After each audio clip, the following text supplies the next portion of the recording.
5 de la tarde, 4 minutos, aquí estamos en vivo, comenzando la segunda hora de Hay que Seguir hasta las 18 y como todos los días, más o menos a este horario, recibimos nuestra habitual columna de magistrados y funcionarios de La Matanza. Está con nosotros el moderador de este espacio, el doctor Alejandro Fernández, prosecretario de Cultura. ¿Cómo le va, Ale?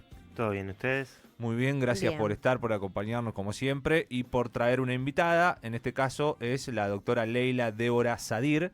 Es médica, perito psiquiatra del Juzgado de Familia número 8 8. de aquí de La Matanza. Estuviste- No veía si era un 8 o un 6. Claro. ¿Cómo le va, doctora? Bienvenida. ¿Todo bien? ¿Me escuchan bien? Gracias por estar. Sí, Sí. cerquita del micrófono lo más que pueda, así Bueno, me acerco logramos más. entendernos. Ahí y está, escucharnos. perfecto. Bárbaro. Hoy vamos a hablar, y ya le pedimos a la doctora que introduzca el tema, acerca de las urgencias en salud mental. Exacto. Un poco para, de manera introductoria, y después vamos también a tu rol, ¿no? Como médica, perito, psiquiatra, que, o sea, funciona en conjunto con lo que es los jueces, la justicia Sí. y demás. Claro, estamos dentro del Poder Judicial, obviamente a modo de parte, de transmitirle a una persona que no tiene noción en medicina sobre la salud mental de los causantes, ¿no? Ujú. Ese es nuestro rol dentro de la justicia. Pero bueno, Es decir, hoy efectivamente trajimos una doctora, o muchas veces Sí. son los doctores, No como somos se le dice a los doctores, somos yo, abogados, claro. pero hoy es una Hoy sí. doctora, con las letras doctora. de la digamos. medicina, Esta vez sí. De el medicina. arte del curar. Bueno, ¿de qué hablamos en cuanto a las urgencias en salud mental? Me pareció interesante el tema de las urgencias porque nos atraviesa a todos en algún punto, desde lo que vemos en la tele hasta algún familiar, algún conocido. Siempre hay algo que movilice a preguntarse, ¿tendremos que llevarlo a la guardia? Nosotros tenemos en el rol de la guardia, yo hice mi formación en el Paro y 100, 4 años la residencia, y recibimos de todo. Y muchas veces se confunden los síntomas psiquiátricos con patología psiquiátrica, que no es lo mismo. A veces uno puede tener una confusión, un delirio, una alucinación, y no necesariamente hace una enfermedad de salud mental. Claro. Muchas veces nos pasa en las personas, sobre todo las adultas mayores, que de un día para el otro estaban lo más bien y empezó a ver bichitos, a sentir que alguien hay adentro de la casa, o tener un temor a la noche, y uno dice, de golpe se demenció un abuelo o una persona adulta que estaba dentro de todo bien. Y tiene que ver con que hay cuestiones orgánicas, o sea, físicas del cuerpo, que cuando se movilizan un poco, se desestabilizan, dan síntomas psiquiátricos. Eso no significa que urgente haya que ir a una guardia, pero sí hay que tener en cuenta, digamos, que no toda patología, o sea, sintomatología psiquiátrica es patología psiquiátrica.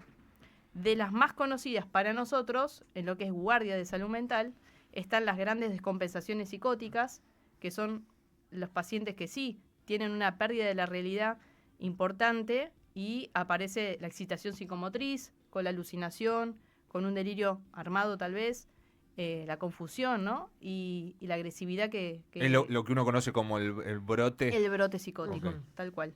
Ese es el cuadro típico de salud mental propiamente dicho que lleva a uno a tomar la decisión de que tiene que ir sí o sí a una guardia. Claro. A veces esto no sucede porque los pacientes no tienen las ganas de hacerse atender y muchas veces estas cosas se van solapando hasta que llega un punto donde se pone en riesgo tanto la vida de esa persona como de las que la rodea. Ahí es donde sí o sí debe practicarse lo que se llama una internación, cuando hay un riesgo de vida. Ese riesgo de vida lo tiene que, entre comillas, objetivar el profesional que está de guardia.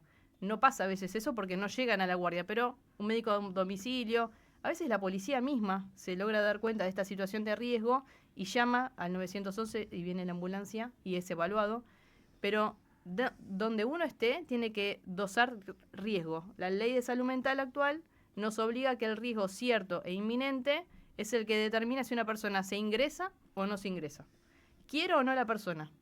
Si quiere, se llama internación voluntaria. Si no quiere, porque no lo puede decidir, porque no está en sus cabales, para decirlo de una forma más sencilla, se llama internación involuntaria. La ley actual de salud mental nos pide que nosotros, cuando ingresamos a alguien a un nosocomio, digamos, de internación, avisemos al juzgado de familia que interviene en el domicilio, en la zona, que esta persona está restringida de su libertad. porque obviamente alguien tiene que monitorear esta situación. Claro. Esta obligación se cumple. Nosotros en Matanza tenemos como hospital más importante el Paro y 100, que es el del kilómetro 21, y cumple rigurosamente este artículo, que a las 48 horas nos dicen está tal persona internada por tal motivo y se tiene que quedar en guardia. A los 10 días tienen que volver a mandarnos otro informe explicando más motivos. El plan que le dieron, por qué pasó lo que pasó. ¿No había otra alternativa de tratamiento? Todo ese proceso se judicializa y es obligatorio que así sea. Cuando las internaciones son voluntarias, no son tan estrictas, pero sí hay que mantener este lazo con el juzgado, porque son personas que están privadas de su libertad. Claro. Así que es fundamental, digamos, que brotes psicóticos, intentos autolíticos, que son suicidios o intentos de suicidio, obviamente, sean, lo posible, internados para, obviamente, salvaguardar su salud y la de terceros. Entonces, es fundamental que cuando haya una pequeña duda si está en riesgo la vida de alguien o no, se consulte. En el caso, diferenciaste ahí si es voluntario o involuntario. En el caso que sea involuntario, que vos decís atañe muchas más dificultades, obviamente, por cómo es la situación. Después, ¿quién es el que define o cómo se define si esa persona va a seguir internada, si tiene que ser El trasladada mismo, a otro ¿no? lugar? No. Cuando se mejora. Las involuntarias se pueden convertir en voluntarias cuando la persona se compensa o se estabiliza Claro. su cuadro de base. Eso sí Claro. puede pasar. Okay. Siempre que una persona quede internada, automáticamente se le designa un defensor, un abogado defensor, que va a continuar su tramitación a la par del juzgado. El juzgado va a tratar de resguardar su salud. Entonces el juez, cuando recibe esta información, puede determinar o que se le dé el alta porque considera que no está bien internado, Ujú. o que se lo sigue evaluando, y obviamente el ida y vuelta es entre el equipo técnico del juzgado y el equipo interdisciplinario tratante del paciente.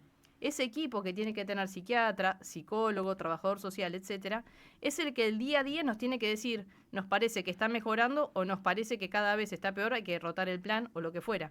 Pero esa evolución de su salud va a ser la determinante para el alta o no del paciente.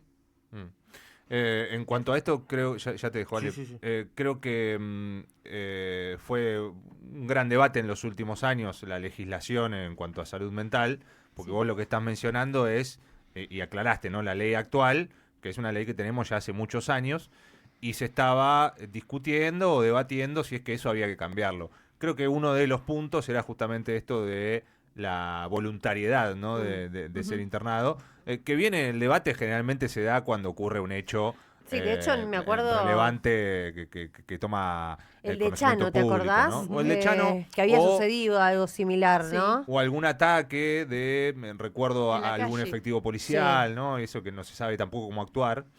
Pero lo que vos decís es que hoy por hoy se rige tal cual la legislación Del año 2010. Del año 2010. Sí, es que en realidad, Porque ha cambiado el paradigma también, digamos. lógicamente una persona que no está con su juicio conservado va a evitar querer la internación porque nadie quiere que se le restrinja la libertad. Claro. O sea, voluntariamente, si uno no está bien en su salud mental, va a evitar esa escena, la va a evitar y no va a querer y va a negarse a eso. Entonces, las personas que están justamente dedicadas a evaluar profesionales de salud mental, dedicados a eso, tienen que ser muy, muy estrictos en ver qué riesgo tienen para a un día posterior o esa misma tarde no se lastima o no lastima a otra persona. Claro. Entonces ese criterio tiene que estar completamente aceitado, no tiene que haber duda. Por más que la persona no quiera. Creo un poco la crítica a la ley, y bueno, lo vas a explicar mejor la doctora, es el hecho de que tener que llegar a cierta situación para que sea involuntaria y que cuando ya llegas a cierta situación ya es bastante más complejo o pudo haber escalado en algo mucho más difícil, ¿no? Se tuvieron que haber agotado todas las instancias previas, intentar tratamientos ambulatorios, intentar inyecciones de medicación que se mantienen en el cuerpo sin la necesidad de tomar la pastilla todos los días. Se tienen que tratar todas las estrategias previas para llegar a la última, que es la internación. No es la de primera instancia. Claro. Así que eso sí, hay que tenerlo en cuenta. Pero no hay que dudar de que el riesgo lo va a determinar los profesionales. Puede ser un psicólogo y un médico clínico, no necesariamente tiene que ser un psiquiatra. Eso es importante. Y a veces esa distinción, digamos, de decir si se queda o no se queda, si hay una justificación real en la salud, no hay forma, digamos, a nivel judicial o de abogados que vaya a alterar la decisión del profesional de salud, porque el que sabe es el médico o el psicólogo. El juez entiende de leyes, pero no sobre el riesgo de la vida de la persona. ¿Cuándo se dan generalmente los casos de internación voluntaria? Una persona que está muy deprimida, por ejemplo, que intentó todo y no le funciona ningún medicamento y quiere estar bien y no lo logra. O una persona que intentó dejar algún consumo de sustancias y en algún periodo de estabilidad nota que no puede solo, entonces se interna voluntariamente. Sucede, ¿eh? Sí, me imagino. Recién mencionaban recordé lo de Chano, y vos me decías como sí, ¿te acordás? Que también estuvo en el debate el tema de la capacitación por parte de la policía o de los efectivos de seguridad, no sé, pienso también en la parte del sector judicial también, que la capacitación que reciben. ¿Efectivamente es así o falta todavía como una vueltita de tuerca para poder estar al tanto? Me parece que falta. Me parece que sí, pero a la sociedad en general nos falta. Nos falta mucho criterio de cuánto es sano y cuánto no. Una persona que tiene un consumo problemático de sustancias, sea cual fuere, no puede decidir sobre su propio tratamiento cuando tiene algún momento de lucidez, simplemente, ¿no? Porque obviamente está en riesgo su vida, por algo hace algo que lastima su propia salud. Entonces, en ese punto uno tiene que dudar si realmente puede decidir sobre sí o no. Bueno, atando a esto, las determinaciones de la capacidad jurídica, que es una tramitación aparte de las internaciones que rigen en los juzgados de familia, lo que hacemos es periciar personas que tienen la capacidad de decidir sobre su propia salud, sobre su propio voto, sobre su propia subsistencia, digamos, ¿no?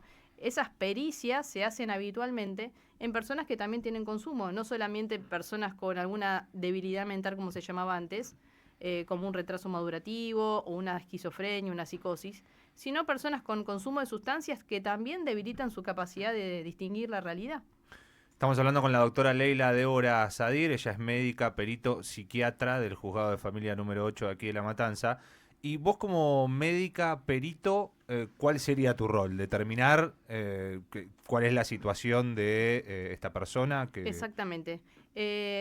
Constantemente con los espacios de internación, en nuestro caso Paro y 100, a veces Posadas, a veces el Germani, Eva Perón también, son los nosocomios más cercanos que tenemos. Cuando ingresa un paciente tenemos un contacto justamente con el equipo tratante para ver cómo viene la evolución del paciente y además qué inserción social o reinserción social va a tener después del alta. Porque muchas veces las familias no tienen los recursos como para poder sostener el tratamiento ambulatorio. Desde lo económico, desde lo cultural, ¿no? A veces el tratamiento psiquiátrico está muy mal observado y dejar el medicamento tal vez suele pasar y hay mucha recaída. Entonces nuestro objetivo como equipo técnico es acompañar ese proceso y que una vez que tengan el alta no vuelvan a decaer. Eso por la parte, digamos, de las internaciones. Y las determinaciones de la capacidad, como perito psiquiatra, hacemos la semiología de la persona, la evaluación, recaudamos la prueba previa, que tiene que ver con certificados médicos, certificados de discapacidad, y con ese contexto, digamos, de las pericias que se arman, el juez puede determinar después si tiene las capacidades para poder decidir sobre sus bienes, por ejemplo, o no. O necesita una figura de apoyo, que muchas veces es lo que sucede. Claro, en ese caso ya, digamos, se relega tu autoridad al juez que tenga que dictar lo necesario. El juez tiene que observar todas nuestras pericias, de la trabajadora social, el psiquiatra, los psicólogos. Una vez que aúna todas nuestras devoluciones, él toma la decisión que corresponde. Nosotros le damos nuestro arte, digamos, de la observación, la evaluación, y nuestro pensar respecto a un diagnóstico o un pronóstico, pero después él decide. ¿Y es muy complicado? Y sí es complicado. ¿Qué pasos tenés que seguir? ¿O no es siempre digamos, depende la persona, depende la patología? Los casos más complicados son los chicos, los jóvenes, a partir de los 13 años pueden pasar por un juzgado en lo que es determinación de la capacidad, porque obviamente son personas que se están formando, psíquicamente hablando. Y no siempre uno tiene que cerrar un diagnóstico de un chico de 13, 14, 15 años. Claro. Claro que se está desarrollando además. Se está Exacto. desarrollando, sobre todo lo que es psicosis, ¿no? O trastornos de la personalidad. Estamos viendo mucho, pero mucho, lamentablemente, conductas suicidas en chicos jóvenes. El Hospital de Niños de San Justo está colapsado de Mirá estas vos. cosas. Casi- ¿A qué se atribuye algo en particular?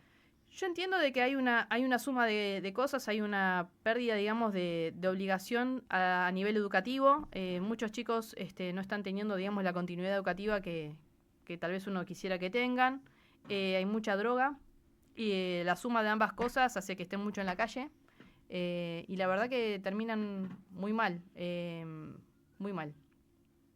Hay poco profesional, lamentablemente en zona de Matanza nosotros contamos con pocos espacios para derivación de ambulatorio. Nos pasa eso, una vez que tienen el alta, no hay turnos, desde lo público estoy hablando, ¿no? Sí, claro. Es difícil de conseguir esto y más en infanto juvenil. Creo que hay 2 o 3 psiquiatras. Y- ¿Los procesos son más complejos Sí. que con un adulto? Sí, totalmente. ¿Y cómo se avanza frente a esos casos? Porque más con una persona que es menor que depende de adultos, ¿qué pasa con los adultos responsables? Actúa el servicio local para el acompañamiento, sobre todo de las familias, pero, a ver, muchas veces estas mismas familias son las que producen que estos chicos tengan estas dificultades, ¿no? Hay programas planificados, uno es Envión, por ejemplo, que acompaña mucho, pero la verdad que no es nada fácil. Psicología, trabajo social están muy, muy comprometidos para que estos chicos tengan un sustento, un apoyo, pero bueno, no es sencillo. No es sencillo. No, porque la clave ahí es el seguimiento, ¿no? Si estamos hablando de síntomas claro. de suicidio, Sí. digo, después seguir ese caso es No, y aparte, fundamental, obviamente. pienso que eso a veces es como el desencadenante de algo previo, ¿no? De una situación que no se observó, de un estado ausente en muchos casos, ¿no? De familias ausentes también, ¿no? Esto que vos nombrabas de la deserción escolar me parece que también es importante porque generalmente en los colegios tienen como su refugio, su lugar Sí, donde sí, de una acompañamiento, contención. ¿no? Sí, Donde o también alguien al menos que está el observando las docente, claro, que actitudes de ese observa menor. algo extraño, ¿no? Digo, ¿cómo observás vos la salud mental en términos generales, hablando específicamente, ¿no? de los jóvenes, que me acuerdo que en el tema de la pandemia, viste que se nombró mucho, que era un tema muy delicado, fue como el tema que estuvo ahí más candente, ¿no? Y ahora con lo... Salió con- muchísima ansiedad, Mm. mucha angustia. Los chicos que estuvieron en la época a terminar de un módulo, por ejemplo, los que van a sexto grado y pasaban a secundario, o los que terminaban el ciclo de secundario justamente,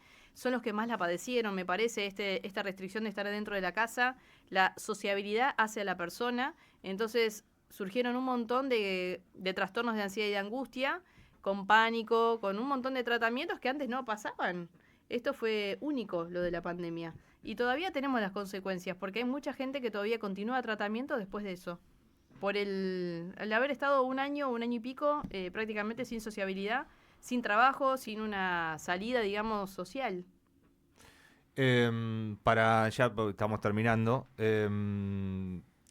¿Cuáles serían vos las señales de alerta que recomendarías a tal vez aquellos que nos estén escuchando? Ujú. a que estén atentos. Sí, claro. que estén atentos para un familiar, un amigo o propia, ¿no? Digo, para cualquier tipo no sé si digo, Alerta. este caso de suicidio, pero o algo también menos grave, digo, para tener en cuenta En términos algunas cositas en generales, términos generales Más que allá afecta a de, la salud mental. de las palabras, obviamente cuando una persona lo verbaliza, bienvenido sea, que diga no quiero vivir más, o me quiero morir, o no tengo esperanza, o no tengo proyectos. Obviamente esa verbalización hace las cosas un poco más sencillas, pero digamos, si uno tuviera que ver los signos o los síntomas, digamos, que no son verbalizados, el hecho de refugiarse mucho en una habitación, en perder el contacto de las cosas que habitualmente antes hacía, ir al club, juntarse con amigos y empezar cada vez a hacer menos, a estar cada vez más introvertido, más hacia adentro, a verlo llorar solo, digamos, son todos signos de alarmas que nos hacen preguntar qué le está pasando a alguien. Si tuvo alguna pelea con alguna pareja, muchos chicos o adolescentes les pasa esto, ¿no? De querer morirse porque perdieron su primer novio, su primer novia, o les hacen bullying en la escuela. Esas cosas hacen que tomen estas decisiones de forma apresurada, lamentablemente, pero es importante prestar atención, sobre todo a lo social. El determinante es cuando son aislados de Claro. un grupo o de una actividad que venían teniendo y de golpe dejan de hacerlo. Y en una persona adulta es algo similar, digamos, ¿no? Uno cree que toman esta decisión porque no tienen otra alternativa, donde no hay una opción de vida, aparece esta escena de se termina la vida acá, porque no tienen otra herramienta. Siempre hay que prestar atención a cuando una persona pide ayuda y dársela, contactar a un psicólogo, un profesional, ir a una guardia incluso, ¿no? Verbalizar, no tiene que ser un mito esto de mejor no hablar de esto porque es peligroso. Al contrario, mientras más se hable, este tema me parece mucho más positivo para que nadie tome esta decisión como lamentablemente se está tomando. El suicidio es una situación muy, muy frecuente, pasa que no sale tanto en la tele, pero es muy frecuente. Es interesante que lo hayas traído. Ya, esta semana creo que te lo mencioné a vos, ¿no, Mauro? Sí. Que había salido justamente un informe de un índice que había aumentado la cantidad Sí. de suicidios. Sí, sí. Y habíamos charlado del tema. Y y no sé que- si está acompañado de la depresión. Sí. Sí, Siempre. claro. o- Sí. Puede estar, sí, a veces también son situaciones desesperadas Claro. frente a una situación económica, por ejemplo, que no puedan afrontar determinada deuda y tomen esta decisión, o una separación de una pareja, o enterarse de una infidelidad. A veces hay situaciones que son desbordantes, que frente a un estrés una persona no la puede maniobrar y lamentablemente piensa en esto. Esto por el lado del suicidio, pero lo que es descompensaciones psicóticas, cuestiones más psiquiátricas propiamente hablando, cuando una persona habla sola, empieza a tener actitudes desinhibidas, anticulturales, llamémosle, hay que prestar atención y consultar, ¿sí? A una persona que empieza a pensar que hay un boicot en su contra, que lo están persiguiendo, que alguien lo está escuchando, que la radio le habla o la tele habla de él, son situaciones que hay que sentirse que no están del todo bien y hay que consultar. No hay que llegar a estar revolviendo todo, golpeando todo, prendiendo fuego la casa, porque eso ya sería el último momento, ¿no? Claro.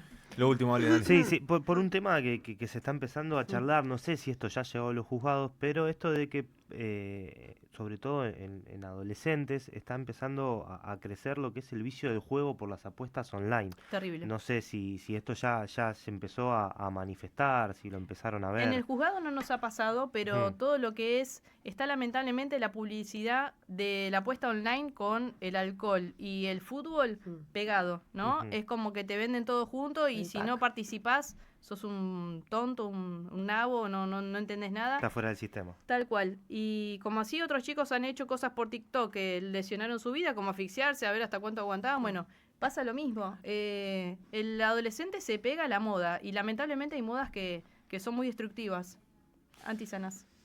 Muchísimas gracias. Hermoso, me encantó.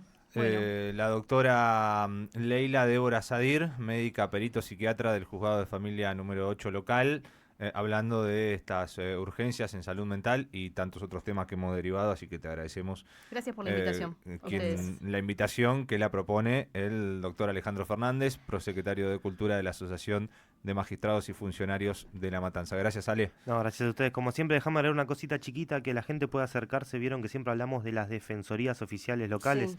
Quien tiene duda, por ejemplo, de si hay un familiar, un conocido que Ujú. quizás esté en situación de necesitar una internación involuntaria, puede acercarse porque ahí dan asesoramiento, no solo jurídico, sino que también tienen equipos técnicos de psiquiatras, psicólogos, asistentes sociales, con lo cual, bueno, depende de la localidad que viva cada persona, lo puede buscar en internet y acercarse a la defensoría oficial local, ¿sí? Excelente. Gracias, Ale. De nada. Nos vemos la semana que viene, las 5:30. Pausa, ya regresamos.